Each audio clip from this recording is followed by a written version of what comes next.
अस्सलामुअलैकुम वरहमतुल्लाहि वबरकातुहू। इदारतुल हरमैन की तरफ से अल्हम्दुलिल्लाह मेरा बच्चा जो कि कई सालों से बीमार है, अल्हम्दुलिल्लाह भरपूर तरीक़े से मदद की जा रही है। अल्हम्दुलिल्लाह हम इदारतुल हरमैन के मुकम्मल शुक्रगुज़ार हैं। तो जैसा कि मेरा बच्चा 4 साल से बीमार है, जो नाक में नलकी लगी हुई है, सही सलामत मेरा बच्चा था, अचानक बीमार हो गया। इलाज भी बहुत करवाया लेकिन नाकाम हो गया। इलाज से मेरे बच्चों को बहुत नुकसान हो गया। तो ना हिल सकता है, ना खाना पीना खा सकता है, तो बिल्कुल इसी हालत पे पड़ा हुआ, बिस्तर पे लेटा हुआ, अपाहिज हालत पे।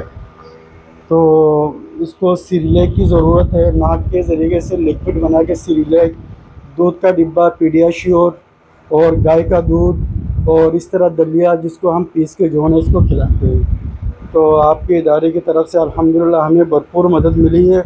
अल्हम्दुलिल्लाह दिल से दुआगो है और शुक्रगुज़ार है। इंशाअल्लाह आगे भी हमारी कोशिश रहेगी कि हम आपकी खिदमत के तलबगार होंगे। जज़ाकुमुल्लाह, जज़ाकुमुल्लाह।